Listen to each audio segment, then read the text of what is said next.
Lisa Helfman is here, and we are about to celebrate her American Leadership Forum Award. And it's one of the community service awards that was named in honor of Joseph Jaworski, who is the founder of the American Leadership Forum.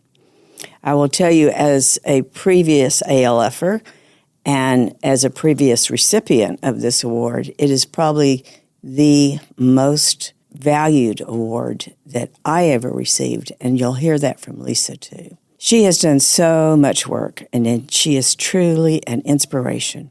She launched Brighter Bites. It's a program bringing fresh food and nutrition and education where it's needed most. And she tells us stories from HEB, Brighter Bites, and ALF.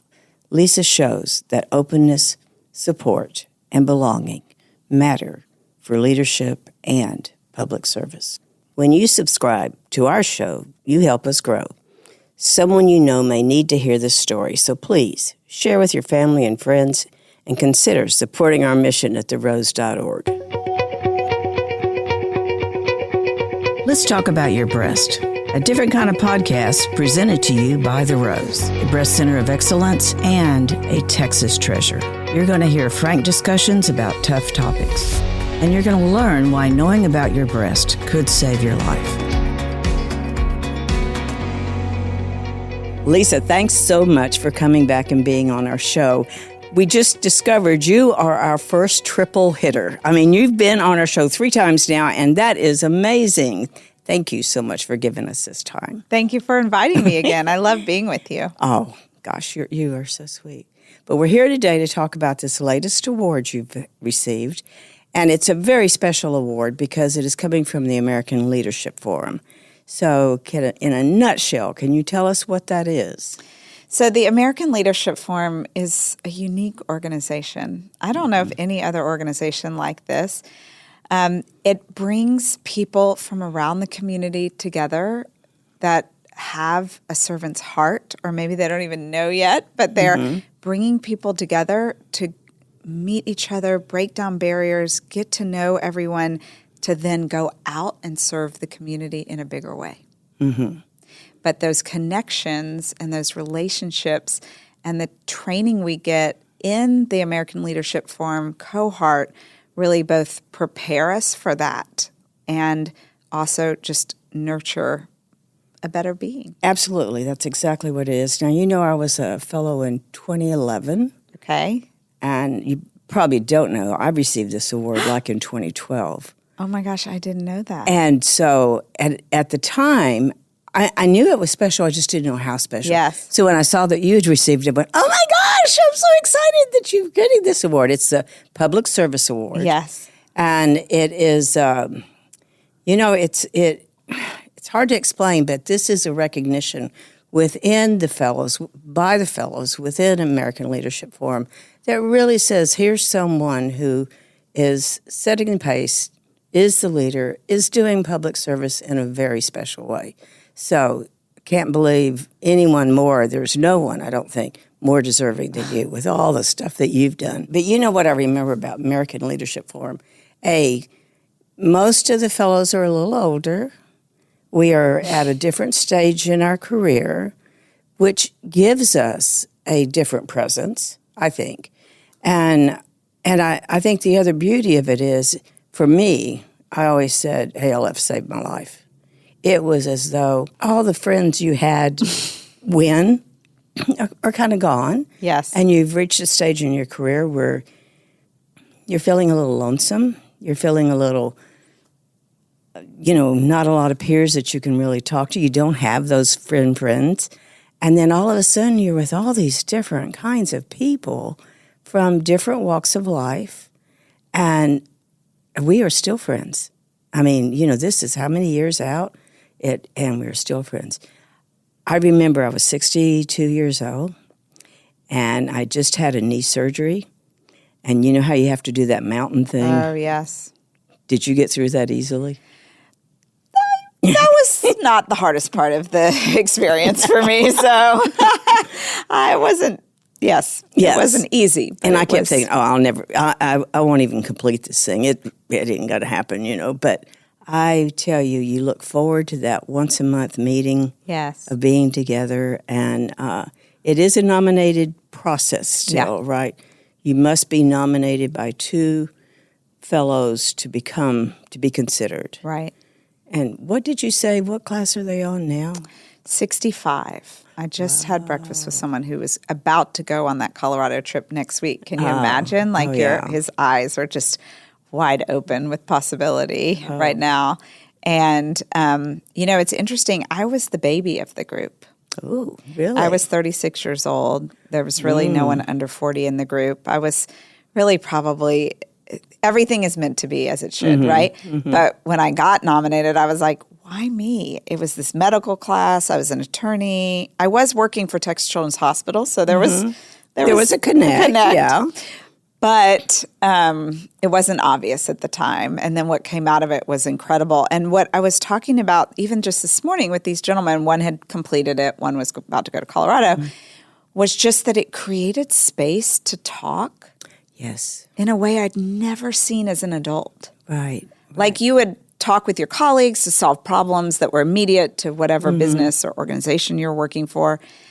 But you wouldn't just have space to talk about the issues of the community, of life, maybe personal, maybe community, things you want to solve, things you want to think about. And that space was such a gift. And it also then created such connection between the people in my class. Classmates.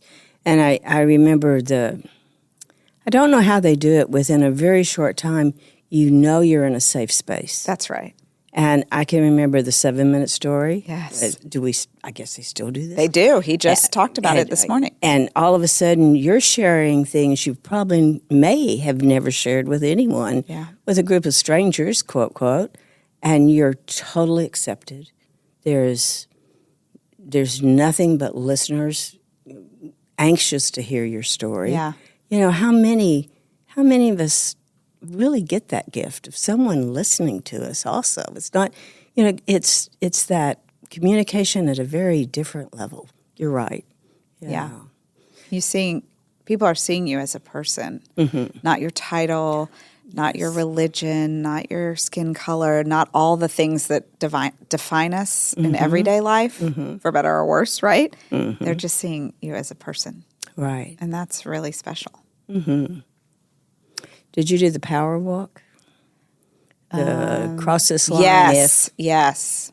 That was, there's a reason they call it the power walk. It was so powerful. It was so powerful. You ended, yes. Surprising. And surprising how it felt for me, you know? And I know we're talking about things that not all our listeners will relate to, but if you ever have a chance to be considered for ALF, jump on it. It is an incredible organization.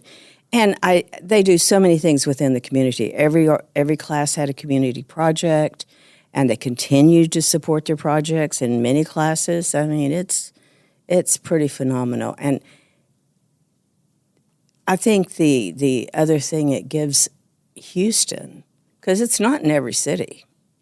That's there's right. not a chapter, or is that what they call it? Yeah, I guess, chapter. In every city. So, but it gives us, Houstonians, a way to see Houston in a very different way, to see our communities in a very different way. Yeah, it's a very grassroots lens to Houston. And you know what my community project was.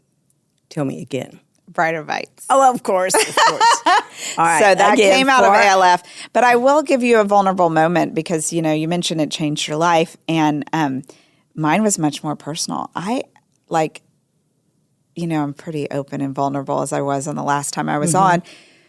But the truth is I got divorced because of ALF, because I found such joy in living this purpose-driven life through my community work, through starting Brighter Bites, that I was like, something is wrong here. And I was able to work through those personal issues because I had the confidence of how I felt in the other aspects of my life that really ALF brought out in me. So maybe I joke with them that they caused my divorce, but it was like a really good thing for my life, right. That I moved on and I'm at the best place I've ever been. And you had that support around you in a different way. That's right.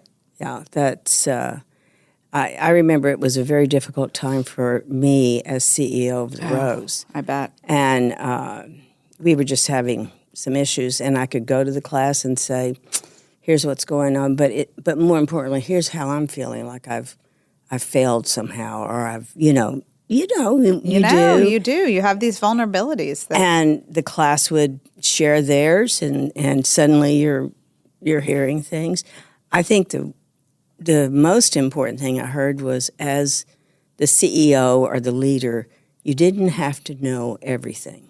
Oh, what a gift to hear that. Wasn't it? It was you just think like, you have to solve the whole world. The monkey's on your back. You're in. Any question that comes to you, you must know the answer. Right. And that was like a couple of years process for me to learn to embrace that. No, I don't have to know all the answers. That such a load off. And how long had the Rose been in existence when you did 25 years. Oh, Lisa, we did things that you couldn't do today. I mean, you just did anything you could to make money to support the program, stay afloat. And you did the best with the information you had, right? That is kind of amazing. Yeah.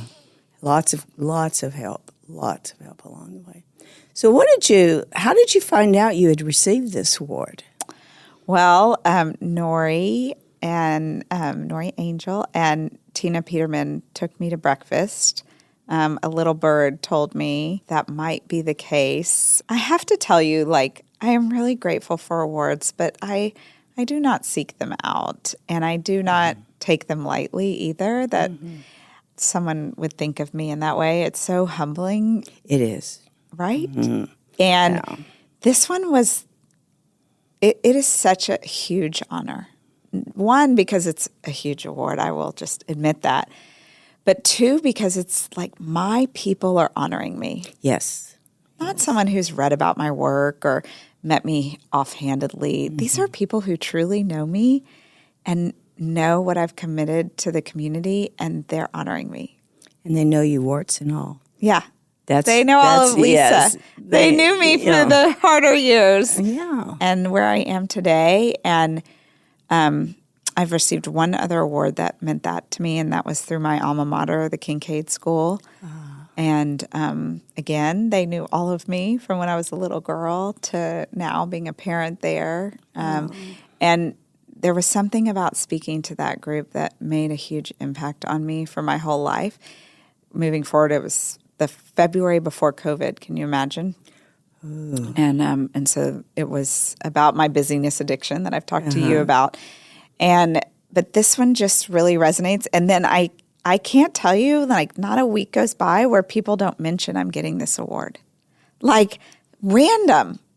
Oh my God, we're coming, we're so excited. So then it just has taken on even more weight for me. Absolutely. And that's the other quality of ALF. Yes. You never know who's an ALFer. Right. And suddenly you get that kind of feedback and I have a colleague here. Colleague isn't even the word. It's a peer. It's almost like a friend.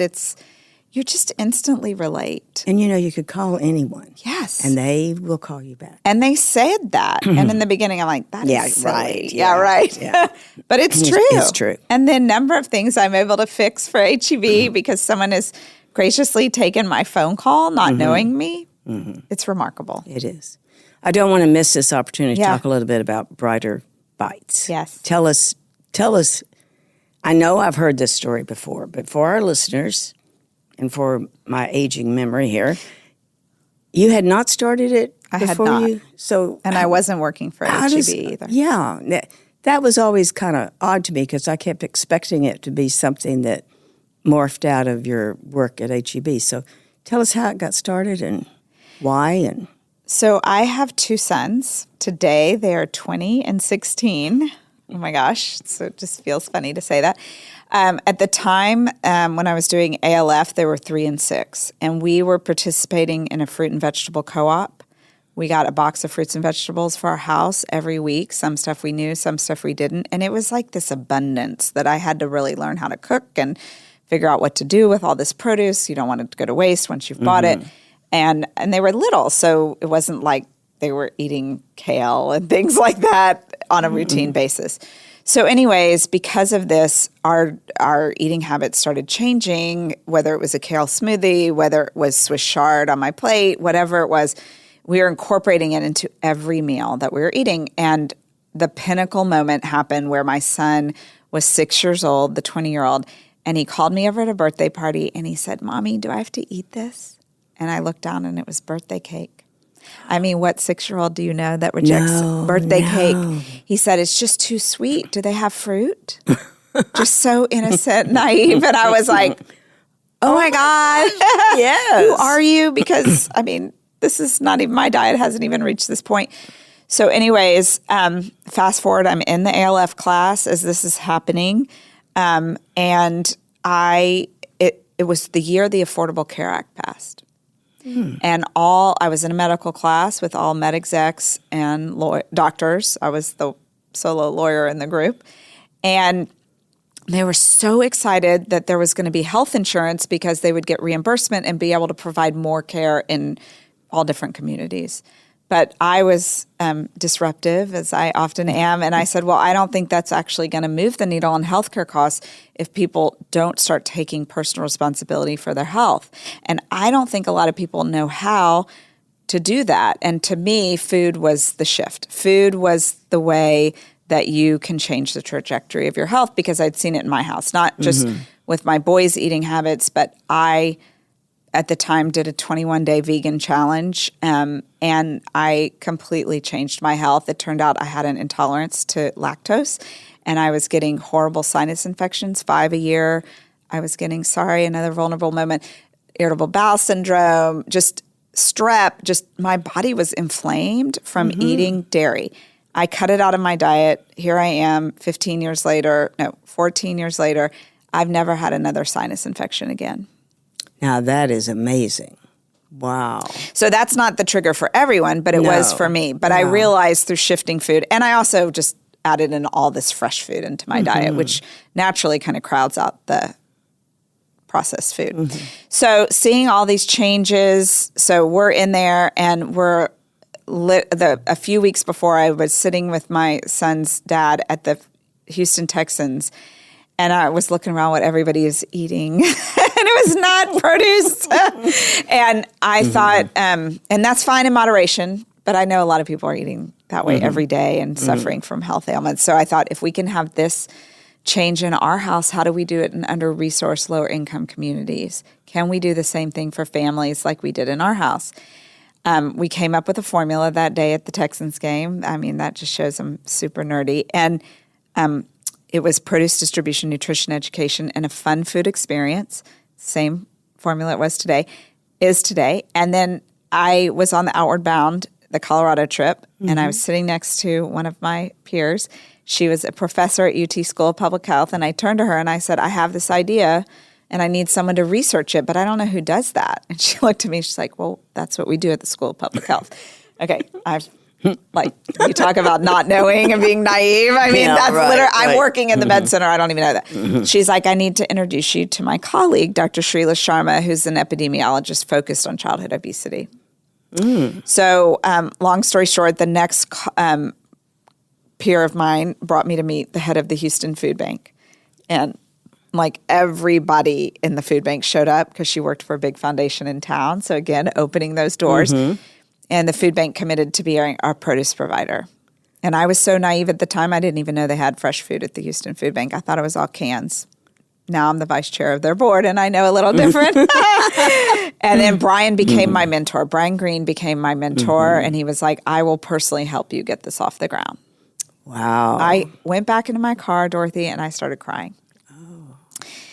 That someone like him would believe in me. Yeah. You know? Yeah. And he helped is a me champion. And brilliant and a doer and all the things. And then next, I talked to the head of KIPP schools because I'd been their bond lawyer when I was at Vincent Elkins. And I said, hey, I've got this idea. He's like, great, okay, I'll give you a school. And I was like, okay, I don't really have a program. He's like, you'll figure it out. I'll never forget Mike saying that. And then after that, I met Dr. Sharma finally.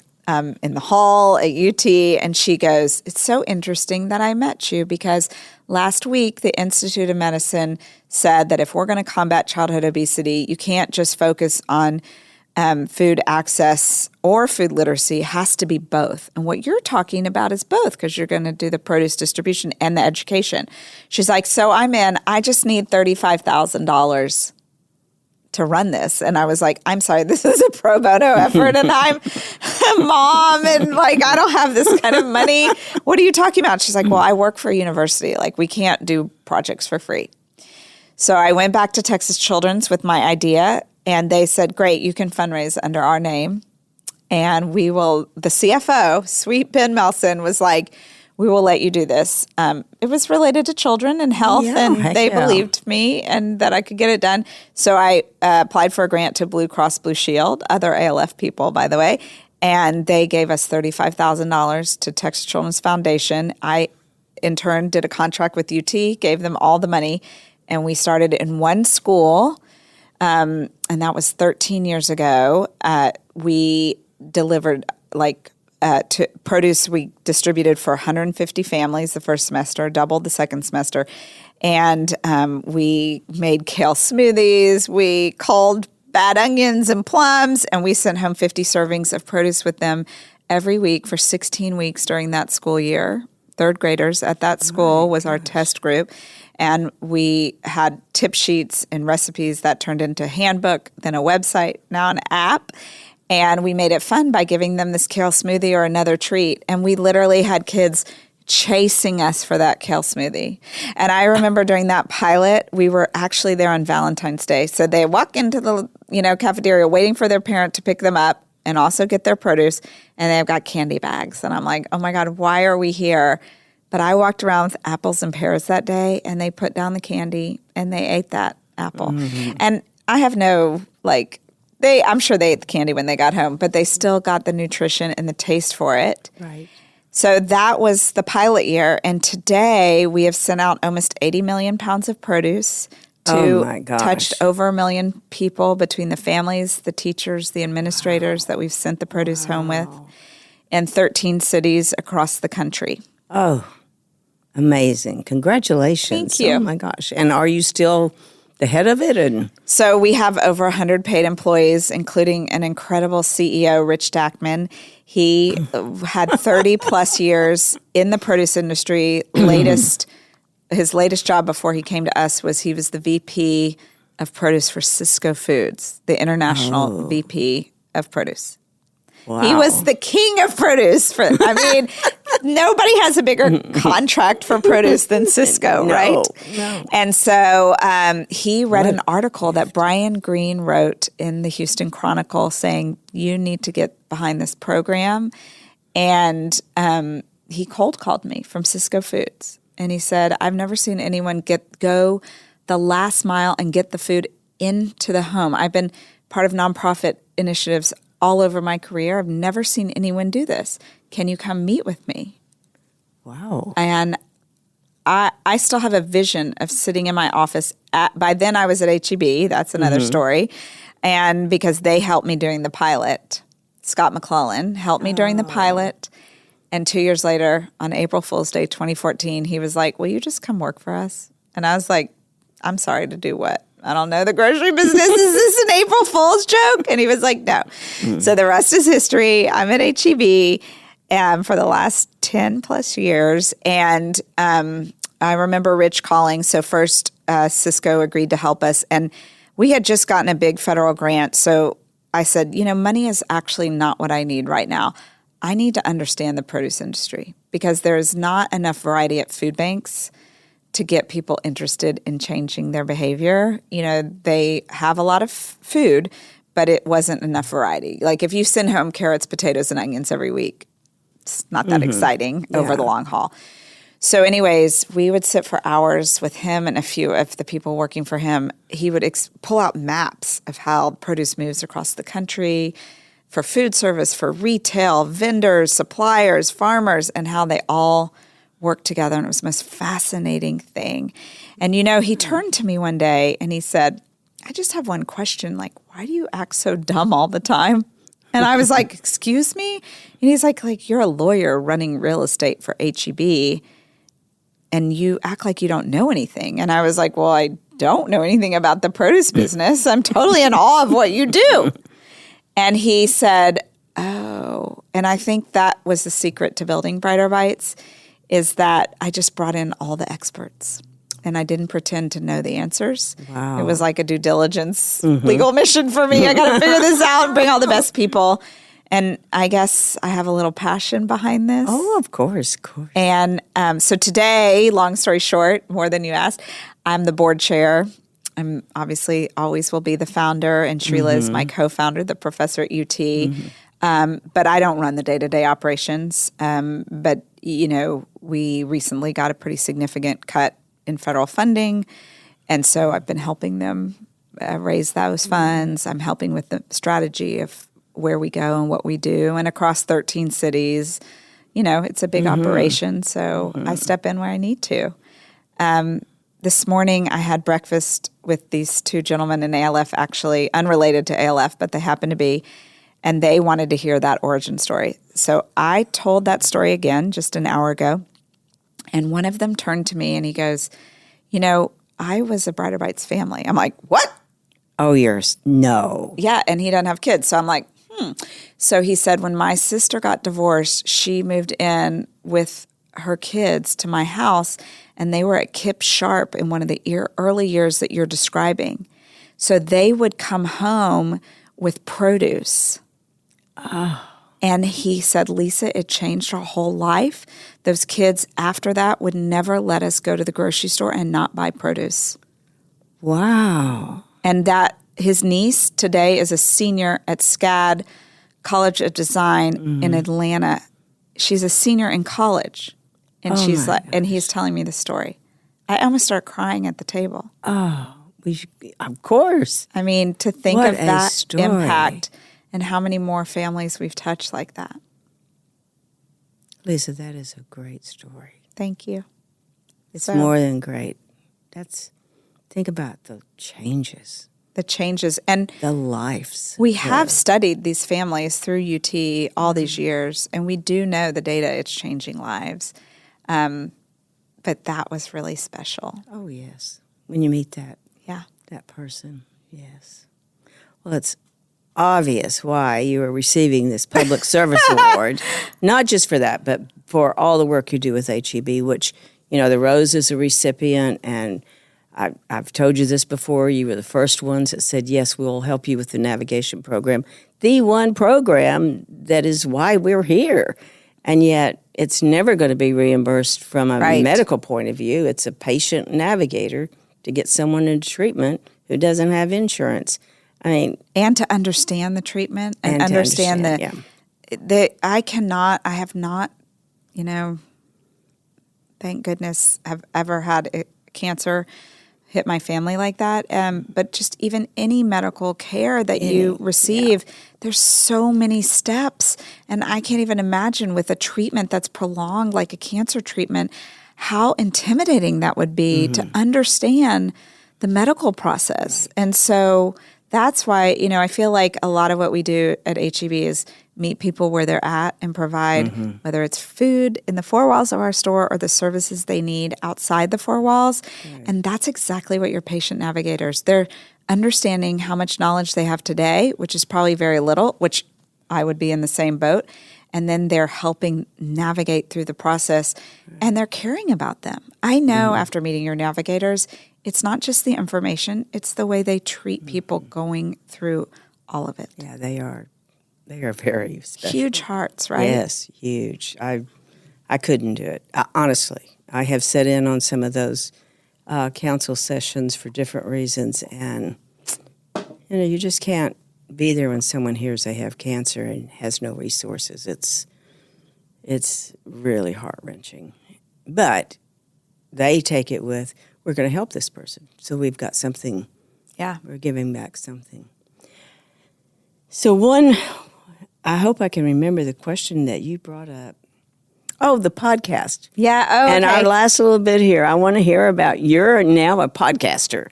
Wow. So maybe you are my inspiration. I don't know. But so during COVID, I just started noticing extreme strife around our community.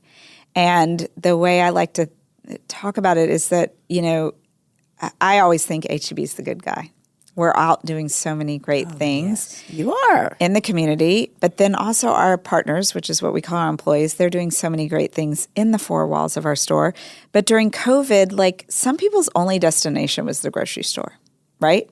In the beginning. Hadn't thought about that. Right? Yes. And so we saw everything. Both it was a chance to make their day, and then also we saw a lot of mental health problems where the customers would take out personal issues on us because it was the only place they were going. They were mad about having masks, not having masks, having this, having that. There was just a lot of back and forth. Political strife was going on. People were fighting against their neighbor. It just was a lot.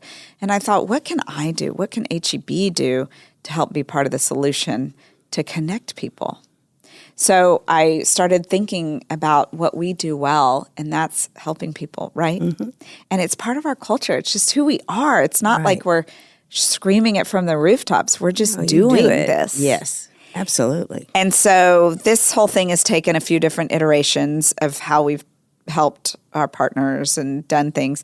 But right now, we have the One Good Thing podcast. It's only internal, so only if you work at HEB can you watch it. Hopefully we'll send it out into the world when it's done. But we're celebrating our 120th anniversary. Wow. Congratulations. Thank you. Yes. What a big milestone, yeah, right? What a big one. And started by a woman, HEB in Kerrville, Florence Butt. And so we are gathering 120 stories of one good thing, of random acts of kindness, some random, some not random. Like we could even talk about the rose and what you do and our partnership as one of the stories. But I collect these stories and then I tell them with my colleague Vic Nivens, who's head of HR for the Houston region, 5 stories at a time. Every 2 weeks we come out. It's about 7 minutes, and we highlight all the good work going on around the company. A great idea. And oh my gosh. You would be blown away by the things that I get to tell. And it's such a gift to me because I get to live, enjoy hearing their stories all the time. Right. And it's such a way to recognize them. And what a great platform. I love it. You should share that with the world. That would be a great way for people to recognize their employees. Yeah. And it's called again what? One Good Thing. Because it just takes one good thing to change the trajectory of someone's day, month, year. Right. Like we have, speaking of cancer, a story I told, we filmed the podcast yesterday. A story I told was how one of our partners was diagnosed with stage 4 cancer. It was breast cancer. It spread to her liver. And when she was going through chemo, the other partners at the store, they all shaved their head in solidarity with her. Oh, wow. Not her family, but her colleagues. Who, oh, my goodness. We say we're a family at HEB. Yeah. So a beautiful moment like that. Or another woman was a manager at the store. She had knee surgery. And one of the younger employees saw this, and he and his mom started visiting her and bringing her food and whatever she needed.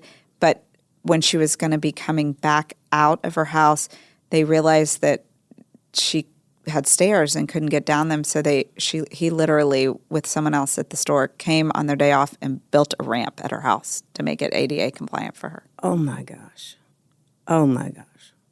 You see, that's why we have to believe in the future. Yes. There's so many good people. Yes. And so many people that just want to help. Yes. They and care celebrate about people. it. Yes. Yeah. Yeah. And you say you can't teach that. So I just think like attracts like. And if you live as a good person and you do the right thing, it's going to come back and multiply and absolutely just make the world a little better place. All of my great questions here about what is public service and what is all this, not going to get to today, but I think you have, in everything that you've talked about, shown us what public service is. Oh. And again, congratulations on this incredible award. Thank you. You are most deserving. And I plan to be there. Oh, good. So I was hoping you would. I didn't want to put you on the spot. No. And I don't go out at night anymore, so think how special that is. It's amazing. No, I'm teasing. It's very special. No, I really we are. thank you for that. We are proud of you. I don't know Thank why you. we say we, but we feel like you're part of the Rose family too. So Well, you know I love you. yeah. Oh, we love you, Lisa. And Lisa, you know, it means so much when there's someone at a company that you can talk to. Thank you. You know, that I think we cannot forget that. We are people. We need are people. other people. And I say that to everyone. You don't have to come to me with the shiniest, fanciest proposal. Right. Come discuss your idea with me. Let's work it out. Let's figure it Oh my out. gosh, look at you with your idea, and Yeah, you if no just one had started given talking right. it to. I'm just amazed at that story. Thank you. Have you written that down and have you published it?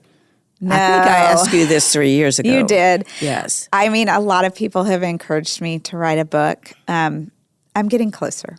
Good. I'm getting closer. There's a lot of beautiful things happening in my life. So I don't think the story is done yet. And I think I'm going to watch this play out a little bit. My husband and I just started a new company to give back to Brighter Bites. Oh. And it's called Bright Side Snacks. We're bringing healthy snacks to kids and their families now. It's a cracker made out of pineapple pulp. It's only 1 or 2 ingredients. I'm not trying to pitch. I'm just saying that it's kind of the next evolution. So I'm watching that unfold, and just, you know, I found love again in my 40s, and I got remarried 2 years ago to my best friend, like the greatest relationship of my entire life. I know. And I See, just that's the other great message. Yeah. Love can come later in life. It can. And when you're least expecting it. Yes, absolutely. I always say, Lee, you dropped out of the sky. Yes. He's from New York, and I didn't see this Texan dating a New Yorker, much less marrying one. So Well, I was a Canadian. Come on. True. Mine is. true. You know, you can't. People used to say, "Can't you find anyone in all of Houston?" I go, "No, You're like, nope, this is him. this is it." So I'm really grateful for this stage of my life. I'm turning 50 this year, and it feels like the best I've ever been. Oh yes. So we'll see. Well, again, congratulations. Thank you so much for being here today. And I have a feeling you're going to be a 4-timer. I'd love it. Ask me back anytime. All right, It's a we highlight will. to spend time with you. Oh, thank you. Thank you for joining us today on Let's Talk About Your Breasts. This podcast is produced by Speak Podcasting and brought to you by The Rose. Visit therose.org to learn more about our organization. Subscribe to our podcast, share episodes with friends, and join the conversation on social media using hashtag Let's Talk About Your Breasts. We welcome your feedback and suggestions. Consider supporting The Rose. Your gift can make the difference to a person in need. And remember, self-care is not selfish. It's essential.